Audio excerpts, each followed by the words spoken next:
Welcome to THEOFIRE Sunday edition. Today in the church is the readings of the Good Shepherd. Jesus talks about himself. He says, I am the Good Shepherd. And he calls priests, Catholic priests, to be good shepherds in this world. And sometimes the Good Shepherd is one that was a lost sheep. So I have with me now Deacon Mark Livingston for the Archdiocese of Detroit. Thanks for having me. Yeah, thanks for saying yes. Yeah. He's going to tell us a little bit about his story and how the Lord called him. So Sure. Take it away. Thanks, man. Yep. Yeah, this is great. Hi, everyone. God bless you. It's my favorite deacon. I won't tell the other deacons. Yeah, they won't watch.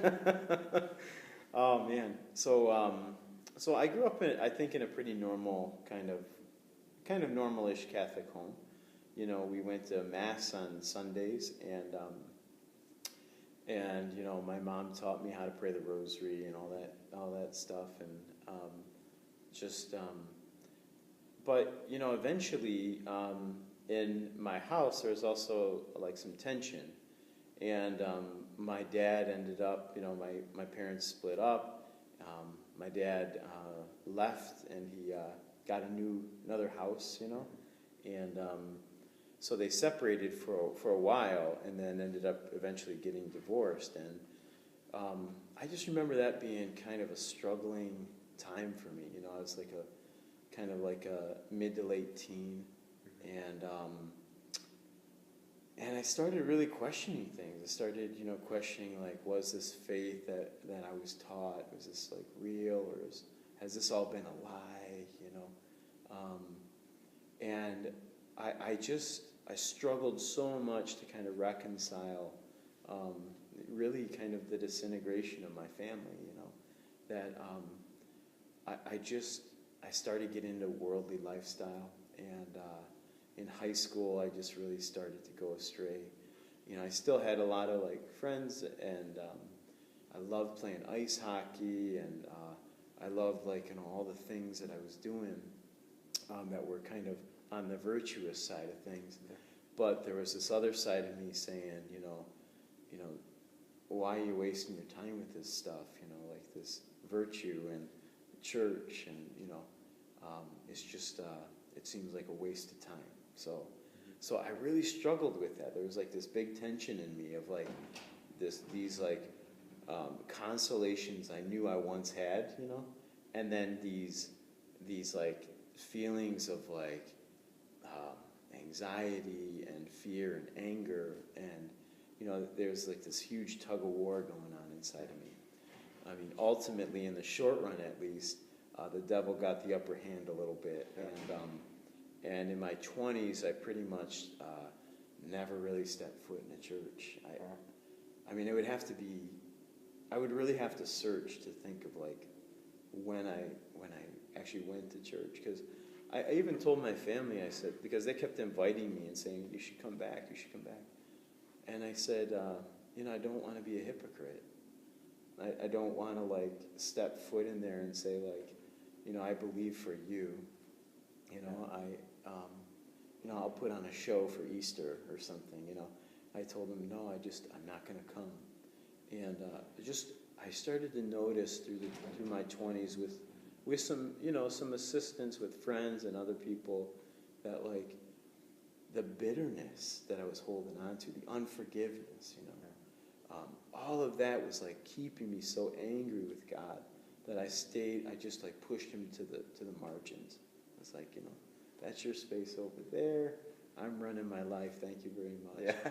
And you know, like every classic story that starts out that way, it was like bound to like just make me go to my knees. Yeah.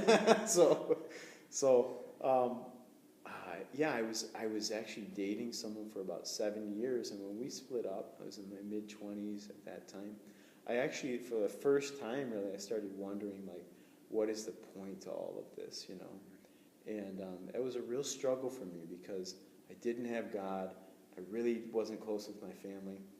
And when that relationship ended, it was like, what in the world? Yeah. Like, what am I grasping at here, you know? It's all been just this, like, grasping after air, you know?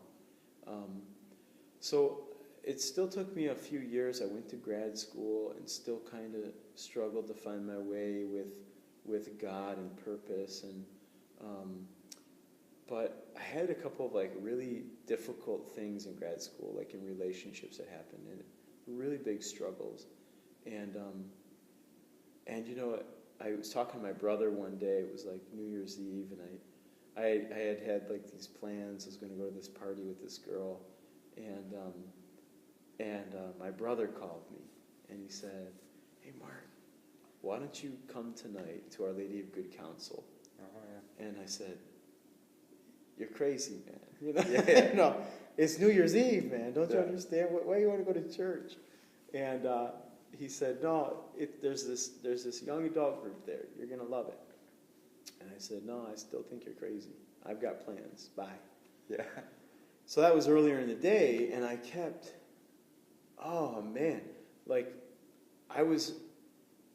the Lord was just working overtime on me because it was like haunting me all day. Like I was trying to work and I couldn't work, and I was trying to, I was just trying to get my mind off of it. And it's like, go to good counsel, go to good counsel. I was like, no, I'm not doing this. I have plans.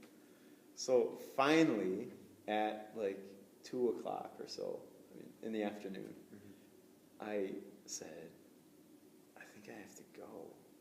I don't know why I'm doing this, but I think I have to go.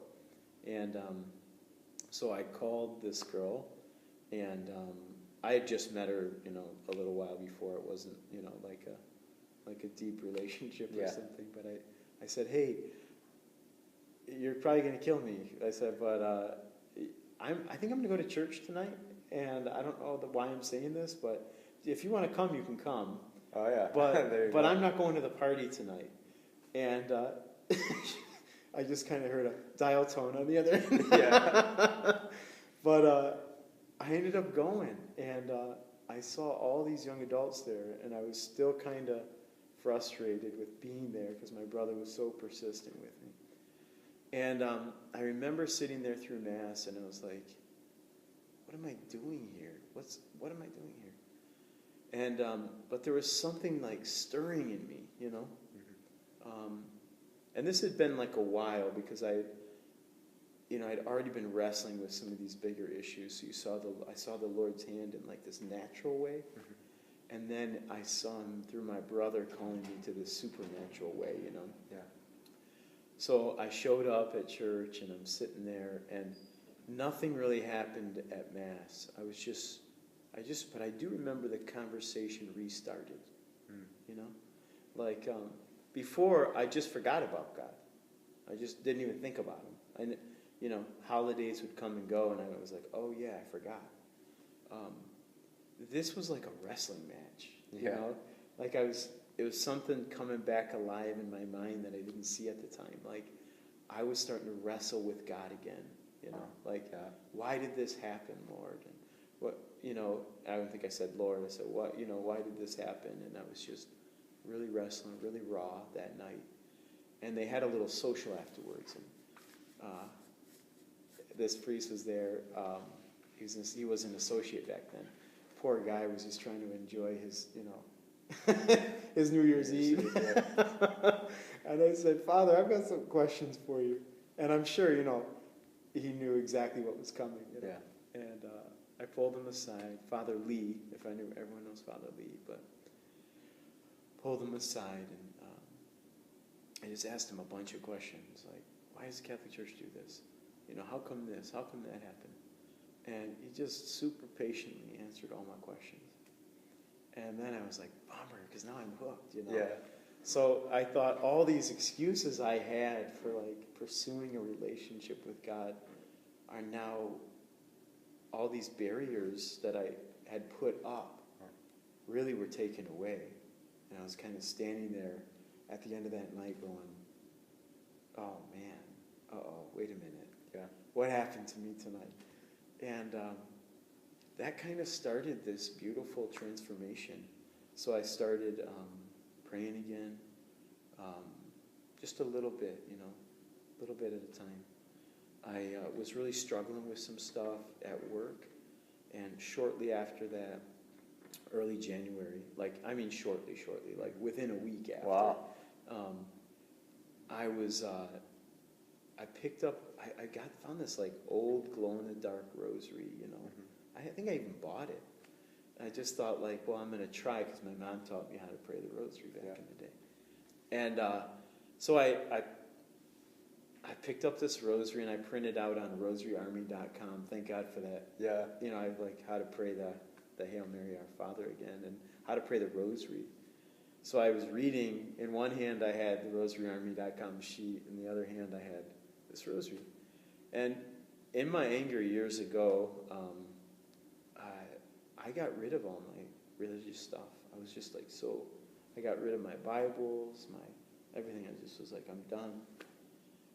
And the weirdest thing happened. So I went into my kitchen and I opened the junk drawer, which I hate to use that word for what I'm about to describe.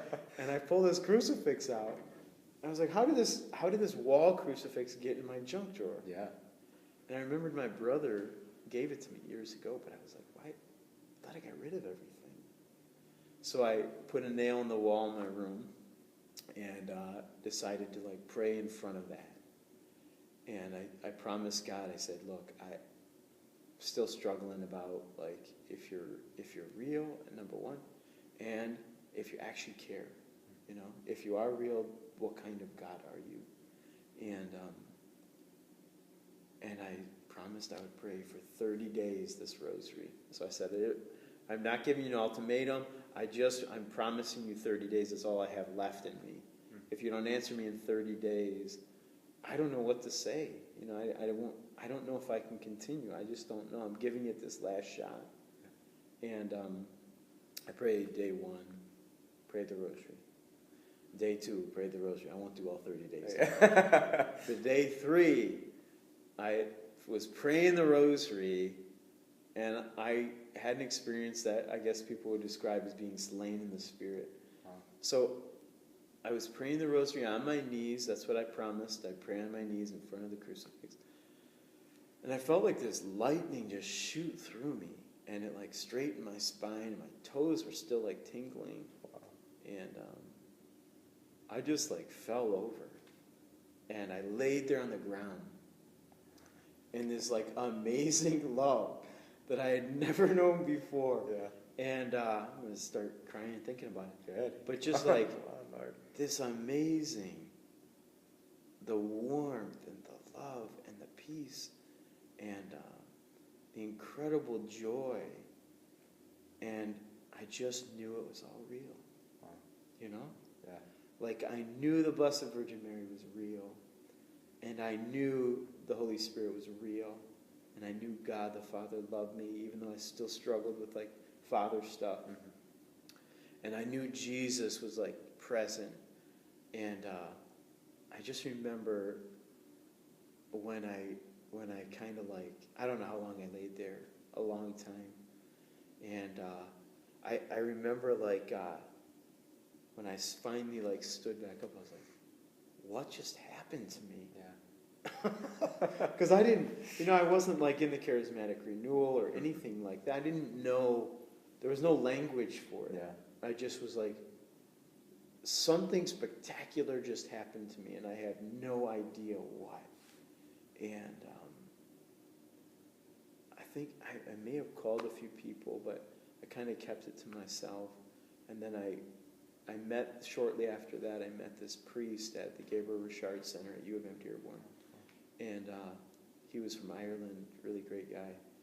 And he just helped me, like just coached me, like, hey, Mark, when you did those things, you got to renounce that, right? I'm like, oh, thanks, Father. Yeah, that's good to know. Hey, when that forgiveness, that unforgiveness, that grudge you've been harboring, yeah, you're going to have to forgive him for that. Oh. And he started teaching me little by little about like how forgiveness is tied to like love and tied to Jesus and tied to his message. I started reading the Bible. I started understanding all these things. I don't know how much time we have still. I have no idea, because sometimes it shuts off. Okay. So we can wrap it up within about 4 minutes. Yeah, sweet. So I ended up going to Medjugorje shortly after that. Oh, wow. And which was a total miracle that happened, because I told my brother, I was like, John, he invited me again to this Yeah. thing. And I said, John, I don't think I can go. I can't afford it. And he said, just come on. I said, okay, well, I'll tell you what, if the Lord gives me the money, I'll go. Yeah. Well, the trip was going to be $1,700.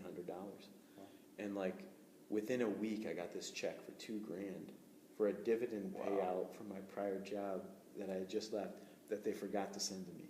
Wow. And it was like, I was like, okay, I'm going. Yeah. So I went and had these amazing healing experiences on Kruševik Mountain, which is like this site of pilgrimage for the area, and going up to Apparition Hill. Just like the tears that came, the healing that came in my relationships that I'd been kind of struggling with my whole life, and total transformation, man. Yeah. Total transformation. And it only took the Lord like literally from New Year's Eve to May. Wow. I mean, it was just like this amazing series of events, and I very rarely have missed the rosary since then. Wow. The rosary promises continued. Yeah, more than 30 days. Yeah, man. And but it's just it's been just an incredible blessing. If anyone's watching and has ever had, and it, you know, maybe you're listening and you think like, hey, I felt that same thing, or I struggle with this same thing. The Lord wants you. He wants you so badly. And all he wants you to do is reach out and talk to him and get real with him, get authentic with him, because he'll flood you with his incredible peace and love. He's just waiting for you. I don't know, that's my appeal. Amen, yeah, that's it. So he did it for me. If he can do it for me, he can do it for any of you. Yeah, that's awesome. Yeah. Something I was getting from your just testimony is your brother, in a way, was he was like a good shepherd. Oh, man. For you. Total good shepherd. Yeah, because there's everywhere on the turn, and my own brothers were like that for me. Yeah. Like, and we are all called, no matter if you're a priest or nun or whatever you do, get married, we're all called to shepherd people into the kingdom, to lead others to Jesus. Because he's the greatest thing in the world. And the greatest gift you could give anyone is to lead them to Christ. Yeah. So Deacon Mark, he's a deacon. He's been in seminary for 6 to 7 years. Yeah, 7 years now. Yeah. So when's your ordination? May 19th. Whoa. Yeah. 4 weeks away. There we go. Dang. So God took Mark with all his pain and sins and troubles, and he's just transformed his life. He's one of the most joyful people here. Wow. Definitely very gifted, just in his preaching and everything. But the greatest thing, I think, is just how real you are, especially with people. And even like in the testimony, it's not like a scripted thing. And like this, I'll say this, and like exclamation point. It's just real, and it's awesome. So if any of you are maybe thinking you have a lot of struggles in your heart, or you have a lot of unforgiveness, just know that there is a God who loves you, and he is waiting with open arms for you to turn to him. But also, he's not just like a passive God. He actually likes when we wrestle with him, when you ask him the tough questions. But make sure you actually pray and wait, because it would be kind of dumb just to like say your troubles and then not listen for a response. So I challenge you guys. I dare you, double dog dare, to pray. That means they have to. Yeah, they have to do it. Pray, just Jesus, come get me every night. Tell him your problems, tell him your issues, and let's see what happens. Maybe give him the 30 days with the rosary, and prayer works. It's powerful. Pray for Deacon Mark. Thank you. I'll be praying for you guys too. Yeah. Amen. Thanks for this opportunity, man. Oh, this was awesome. Yeah. Great. Thanks. People watch it. So, God bless you.